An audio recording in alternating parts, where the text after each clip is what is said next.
Hello, everybody. I am Philippa Blett, co-founder of Chris and Philly Functional Medicine. Super excited to be here today, sharing you something really personal that has recently happened, which I just hope that will help you guys understand the deep layers of healing that you may need to do in order to get full resolution and end your body burnout. So this is all about healing my inner wounded child. And I want to talk really not so much about what I've been doing to heal my inner wounded child, but to take you back into time to show you how issues from the past set the stage for my own body burnout. So if you listened to my video last week, I actually shared my own body burnout story, or what I thought was the breaking point when my health issues really flared up to the point that I felt physically and emotionally crippled. If you read it, listened to it, or if you've heard me talk about my story before, I talk about it a lot, you'll know that my health collapsed or shortly after I gave birth to our first baby. It was quite a traumatic birth. However, a story I haven't shared, at least publicly anyway, is a story right back to what I feel is the very root cause of my body burnout, right back to when I was a little girl. I shared this story recently to some of our clients in our Ending Body Burnout Method group coaching session. That's a beautiful sacred space where, we can, not just me, but clients also can ask questions. We can dive into root causes. And I just felt like it was a safe and secure spot for me to be able to share this new insight and discovery that I have had about my own burnout. After I did that, I just felt compelled and ready to share this publicly as well. So anyway, get ready, grab yourself some popcorn, healthy popcorn, and just sit back and listen to this story, which I thought was really interesting for me. So you might know by now, before I jump into that, you might know by now that my whole purpose in life at this time is to figure out how to end body burnout. By end, I mean, I want to go beyond just surface level body healing, which really, and what I found personally, only elicits, and clinically, only elicits short-term benefits. You might take some supplements that are targeted towards what your lab test showed you, and you might do like a special diet or breath work or whatever it is. But what I find is if the deepest root causes aren't actually addressed, those benefits that you get are usually only short term, or you have to work really hard to try and keep those benefits and those health improvements. So I'm also always looking for new ways to up-level my health and also my life and happiness, my relationships, my business. I want to be amazing for myself. And in terms of my health, I'm always open to the fact that actually maybe I haven't got to the very deepest level of my root causes. So since I've been doing my own intensive body healing work with Dr. Daniel Kalish 7 years or so back, and I found more work-life balance, and I've been managing my stress levels and my addictive doing tendencies, my health has been so much better. But there have been still some little niggly things that I haven't been super happy with. Like, for example, my heartburn. I had a lot of gut heartburny type issues for a very long time, even since going back to a teenager.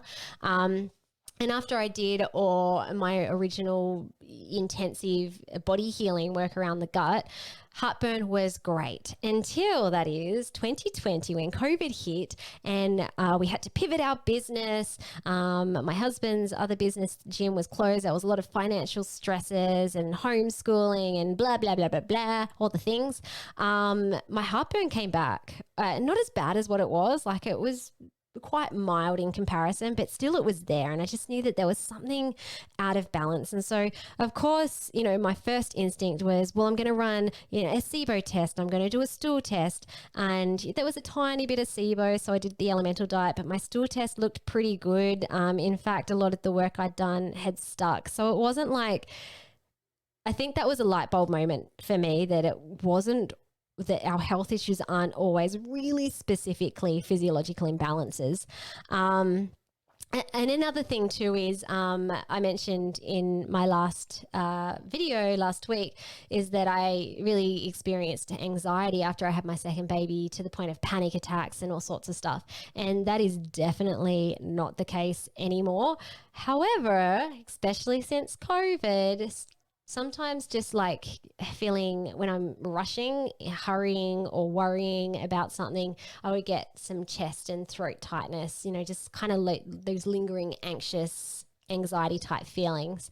And I wasn't happy with that. I'm like, it's there for a reason. What is it telling me? So anyway, the last few months, I'll go back into what I've been doing. But I want to have the best health possible. So I'm always looking for new ways, new avenues to work on myself, to have the best health that I can. So anyway, the last few months I've been doing some really deep, intensive and transformational work. With a life coach. So my husband, Chris, is a life coach, personal development coach, and he works with our clients. Amazing. He's amazing. But he was triggering me. There were some things that he was doing, saying, relationship stuff that were just triggering me. So I needed to get someone who was objective, someone who didn't know me, someone who was just there to serve me and had no attachment to me and my results. So anyway, I hired an amazing coach, Jamin Fraser. He is the founder of the Insecurity Project. And I've been working with him to really get to the bottom of some mental, emotional type issues that I felt like were holding me back. And yeah, so the big thing that we have been doing is working on identifying and rewriting very deeply and ingrained insecurities that I created right back as a child. And what I have discovered in this process is that, one, I had self-limiting beliefs that I had no idea I had. I felt like I was a pretty confident person, but I discovered all these insecurities, and also that these self-limiting beliefs that I had were really affecting I'm not just saying some, I'm talking about every aspect of my life, including my health, both past and present.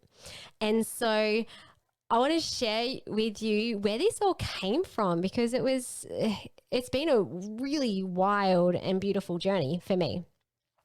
So let's chat about my childhood. So I grew up it really was an idyllic childhood. There was no trauma, no big T trauma. There was no neglect. I grew up on a lovely farm at the foot of a mountain. It was just like the perfect location. I had very loving parents. I had 4 other siblings. We all got on pretty well. We all loved each other, had fun. I had extended family living up and down our country road, and I always felt really safe and cared for. Yet despite all this, as a kid, I created some really unhealthy and unkind beliefs about myself. So I was a middle child, and I always felt left out. I thought that my older sisters, so I had 2 older sisters and 2 younger brothers, and my older sisters I thought were always like way cooler than me and prettier and more confident. They always got to do the fun stuff together, and they always got to go out with their friends, and I was always left on my own, crying in my bedroom, desperately wanting to be old enough, cool enough, good enough to go out with my sisters. Instead, I had to stay at home with my 2 little brothers and make them play Barbie dolls with me. Like, how pathetic. Around the same time, my siblings would tease me. They always teased me that I was mum's favorite child. But the crazy thing was, maybe I was a pretty cute little kid. But the thing was, when I was a kid, I actually believed, and even looking back now, I really felt that as a kid, I believed that mum only loved me more because I was only mum's favorite child, not because she loved me more, but because she felt sorry for me, because I was always the one that was left out. I was the shy kid. I was the loner. I wasn't confident like my other other siblings. And before I continue, mom, if you're listening to this has nothing to do with you. It has nothing to do with my mom or what she said or what she did, but how I made sense of this experience when I was a child. So the crux of it, I really felt that she felt sorry for me. And because I was the little girl that was left in the room crying, I felt that mum pitied me. I felt I was pitiful. And I believed that I was mum's special child or favorite child or special child, not because I was cool special, but because I was needy special or because I had special needs. I created as a little girl this belief that I was pitiful and weak and incapable. And over time, different events unfolded which validated that misdirected belief. I'll probably leave that for another video or blog post. Anyway, how did this all connect back to my health and then my later burnout story when I had kids? Well, when I was a teenager, so let's fast track 5 or so years, started going to high school. I really wanted to start creating my own identity. So, I found new friends. I was like, actually became the cool girl in the group. And I think maybe consciously, subconsciously, I was trying to gain more independence from my mum. But this actually showed up in quite an unhealthy way. So my mum used to love she used to love having us kids take days off school. And so she would always say, oh, Philly, it's your turn to have a day off, or Ty, it's your turn, or Carly, it's your turn. And when it would be my turn, I actually, even though my little Philly girl would have been like, oh, special time with mom, I really want to stay at home, this new teenage girl wanted to be more independent from her mum. So I always refused mum's offers to stay home. I also loved school, but I think it was that I was really just trying to create my own identity and make my own stand in this world. Now, the thing is, though, I had this ingrained belief that I was actually special needsy. I was weak. I was pitiful. I was mum's special child. And so from a subconscious state, my subconscious had different ideas. So although consciously I was refusing mum, my subconscious state was like, well, hang on. What are you doing, Philly? And so my subconscious state actually decided to send me a pretty strong message that you need to keep this attachment with your mother. And so anyway, seemingly from nowhere, because I was always like quite a shy and nervous sort of girl, but even in my teenage years, I felt like I was growing more confidence. So as a teenager, growing more confidence, I actually started periodically starting to faint and fit and even pee myself. And it usually happened when my body was experiencing even the smallest amount of pain, like pulling a Band-Aid off my leg or getting my blood taken at the doctor's surgery or sitting in the dentist chair. So every time these things were happening, I would faint, fit, and then pee myself, which is kind of a bit scary, really. My mum, of course, was super worried about me, so I started taking days off school. And I started going around with my mum to specialist appointments. And, we were trying to figure out what was going on. Did I have a brain tumor, or did I have epilepsy, or was it something else sinister? In the end, it actually turned out to be pretty harmless. They called it vasovagal episodes, where my nervous system went really spastic under stress. And regardless of the diagnosis,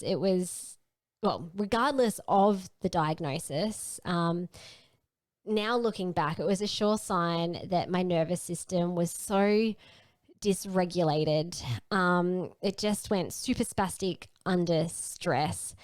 And now looking at the patterns of these ingrained self-limiting beliefs that I had as a child, I feel like my body literally broke down, became dysfunctional, because I was trying to almost as a protective mechanism to say, hey, actually, you are weak, you are incapable.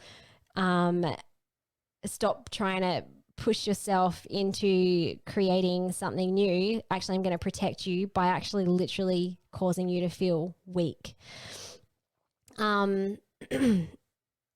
and at the same time, I would have got this subconscious or subconsciously, I got a reward for being in this physical breakdown state because I was still mum's child, special child. I had now new special needs. I was once again being loved by her and cared for her. So I know that it probably all sounds, or maybe I haven't explained it right or correctly. It might sound a bit woo-woo and like, oh, that's weird connections. But for me, when I found these discoveries, I'm like, holy smokes. If I look back to when I first had signs that my health and especially in my nervous system was super dysregulated, it was then. And I can see how it's connected back to these dysfunctional beliefs I had about myself. So as life continued, these dysfunctional beliefs I had about myself literally wired my nervous system because it was never safe. It was never safe to just be me because I thought me was weak and incapable and I was trying to hide that. I was constantly trying to hide that. And so, of course, that put my nervous system into a dysregulated state, which then caused gut issues, raging heartburn. Even as a teenager, I then started developing infertility issues as an early adult, PCOS, acne, and then anxiousness. And that was even prior to having kids. Imagine then when I started having kids, that physical pressure and emotional, mental pressure of trying to learn to be a new mom. Pretty crazy.